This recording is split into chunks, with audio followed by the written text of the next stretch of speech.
AP PCC అధ్యక్షురాలు YS Sharmila తనయుడు రాజారెడ్డి, ప్రియా అట్లూరి వివాహం రాజస్థాన్లోని జోధ్పూర్లో ఘనంగా జరిగింది. రాజారెడ్డి, ప్రియా పెళ్లి వేడుక హిందూ క్రైస్తవ సాంప్రదాయాల ప్రకారం వేర్వేరుగా నిర్వహించారు. ఇరు కుటుంబ సభ్యులు, సన్నిహితులు మాత్రమే ఈ వివాహానికి హాజరయ్యారు. గత 3 రోజులుగా రాజారెడ్డి పెళ్లికి సంబంధించిన వివిధ కార్యక్రమాలు జరుగుతున్నాయి. నిశ్చితార్థానికి వెళ్లిన సీఎం జగన్ పెళ్లికి కూడా వెళ్తాడా అని చాలామంది ప్రశ్నించుకున్నారు. కానీ జగన్ వెళ్ళలేదు. దీనికి కారణాలు లేకపోలేదు. జగన్ రాజకీయాల షెడ్యూల్లో బిజీగా గడుపుతున్నారు. క్షణం ఖాళీగా లేకుండా ఉంటున్నారు.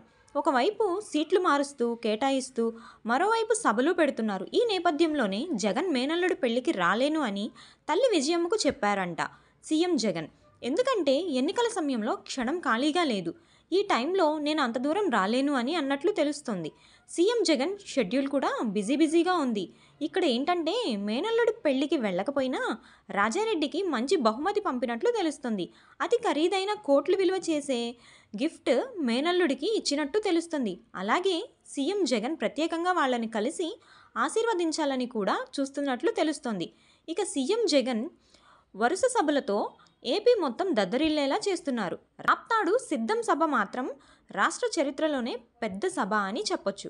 ఇక సీఎం జగన్ మళ్ళీ అధికారంలోకి వస్తారు అనుకుంటే ఎస్ అని, లేదంటే నో అని మీ అభిప్రాయాన్ని కామెంట్ చేయండి.